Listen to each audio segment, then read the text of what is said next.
금년도 경기 회복 속도 및 경제 성장 4.2% 목표와 관련해서는 이번 3, 4분기가 관건이 될 것입니다. 네, 코로나 4차 대유행이 갈수록 그 심각성을 더해가면서 과연 우리 경제 회복세가 당초의 흐름대로 이어갈 수 있을 것인지 우려하는 목소리가 많습니다. 홍남기 부총리 역시 이번 3분기가 관건이다라고 말을 했는데 3분기 우리 경제는 어떻게 되느냐 경제 뷰포인트에서 알아보겠습니다. 오늘은 정치경제부 강미선 기자가 이 내용을 짚어드리겠습니다. 강 기자, 현재 이 정부나 한국은행 모두 우리나라 경제 성장률이 올해 4%대에 이를 것이다 이렇게 전망을 하고 있는데 이게 지켜질 수 있을지 관건은 역시 이 델타 변이가 얼마나 영향을 주느냐 여기에 달려 있을 거라고 보여집니다. 어떻습니까? 네, 4차 대유행이 우리 경제에 미치는 여파 적지 않을 것이라고 전망하는 기관들이 많습니다. 네, 한국개발연구원은 2달 연속 코로나 확산세가 내수 회복세에 제약이 될 것이라고 진단했는데요. 자료 화면을 보시면요. 지난달에는 확산세가 한 달도 좀 채 되지 않았지만 소비 심리는 지표상으로 빠르게 반영된 모습을 보실 수 있습니다. 네, 그리고 다음 자료 화면을 보시면요. 네, 게다가 기업들의 경기 전망 역시 떨어진 상황인데요. 여기서 말하는 기업 경기 실사 지수는 실제 기업체가 느끼고 있는 체감 경기 상황을 조사한 지표입니다. 그러니까 심리가 나빠졌다는 건 그만큼 우리 경제 주체들의 어떤 경제 활동이 더 위축됐다 이런 얘기니까 실제로 이게 실물 경기로도 영향을 미치지 않을 수 없겠다 이런 생각이 듭니다. 네, 그렇습니다. 우리 경제를 이제 지지하고 있는 게 수출이죠. 하지만 여기서도 이제 델타 변이가 악영향을 줄 것으로 이제 우려됩니다. 네, 델타 변이 확산에 글로벌 투자은행들은 중국 경제 성장률을 일제히 하향 조정에 나섰는데요. 이제 중국은 우리나라 수출의 이제 대부분을 차지하고 있기 때문에 이제 중국의 경제 위축은 곧바로 한국의 수출 기업에 타격을 줄 수밖에 없습니다. 네, 그간 우리 경제의 효자는 수출이었는데 내수나 수출이나 전반적으로 이제 델타 변이 리스크가 나타나고 있다라는 거고 이렇게 되면 이제 4%대 달성은 성장률 4%대 달성은 이제 물 건너 갔다 이렇게 봐야 되는 걸까요?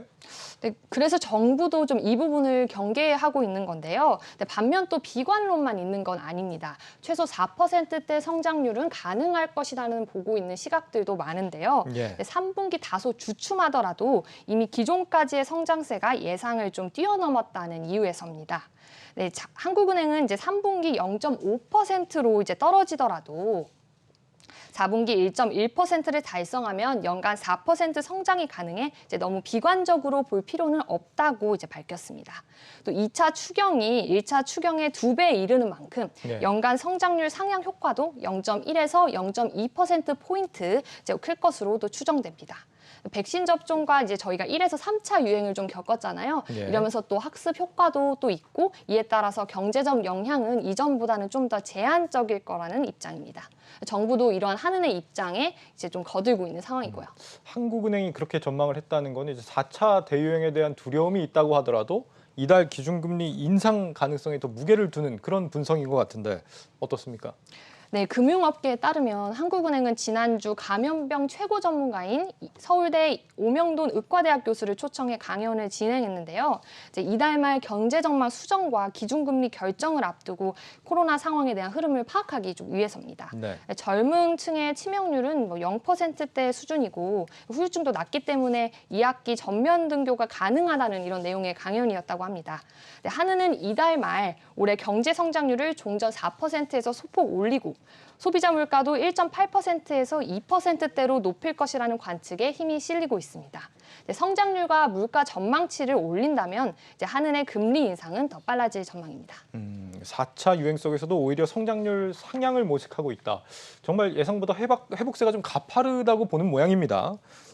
다만 이제 앞서서 얘기한 게 8월 초였나요? 지난주였다고 하면은 그 당시에는 이제 2,000명까지 확진자가 오르기 전 상황일 수도 있겠다는 생각이 드는데 그 사이에 이제 한국은행의 스탠스가 지금 최근에 이제 2,000명대로 올라선 뒤를 어떻게 보고 있느냐에 따라서 좀 달라지지 않을까 이런 생각도 듭니다. 성장률이 어떻게 나오냐는 결국에는 곧바로 이제 정부의 세수에도 영향을 주는 부분입니다. 만약에 하반기에 이제 우리 경제가 고꾸라져서 세수가 줄어든다라고 했을 경우에는 그것도 또 문제가 되는 거 아닐까요? 네, 맞습니다. 상반기 세수가 좀 더 거치긴 했지만 하반기에는 다시 줄어들 수 있을 것이라는 지적이 나오고 있는데요. 4차 대유행의 경기 회복 전망이 불투명해졌기 때문입니다. 정부는 이달 말 소상공인을 대상으로 과세 이연을 추진하는 것도 하반기 세수 전망을 좀 어둡게 하는 요인으로 꼽힙니다. 예. 국회 예산정책처는 코로나 재확산으로 하반기 소비 투자 심리 위축과 대외 무역이 이제 둔화될 경우 소비세와 법인세를 비롯한 세수 감소가 있을 것이라고 또 분석했습니다. 지금 이 거리두기 강도를 오히려 더 강화해야 한다 이런 목소리가 나오고 있단 말이죠. 이렇게 되면 이제 소상공인들 피해가 예상보다 더 커질 수밖에 없겠고, 그러면 이제 정부 피해 지원 액수도 자연히 더 늘어나는 수순을 밟게 되는 거 아니겠습니까? 네. 또 국가 이 재정 적자 문제 다시 또 심화가 되는 게 아닌가 이런 논란이 제기될 수 있겠는데요.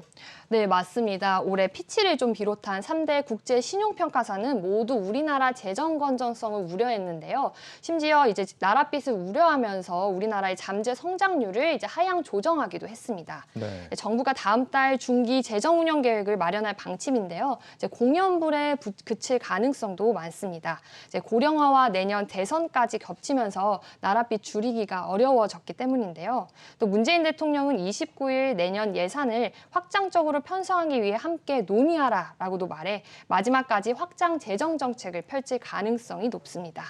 역대 정부에서는 마지막 예산의 증가폭은 최소화했지만 이제 이번에는 가장 높은 폭의 이제 예산 증가가 좀 전망되고 있는 상황입니다. 네. 앞서 중부의 경우에 델타 변이 확산을 이유로 경기 둔화가 우려된다 이렇게 좀 제기가 나오는 반면 미국의 경우에는 또 고용 회복 얘기가 좀 강하게 들려오거든요. 델타 변이가 우리 성장률에 얼마나 피해를 주게 될지 섣불리 예단하기 어려운 상황입니다만 한편으로는 봉쇄를 안 하면서 지금 1년 반 동안 경제를 유지해왔던 대한민국 아니겠습니까? 한국의 저력을 한번 믿어봐야겠습니다. 정치경제부 강미선 기자였습니다. 잘 들었습니다.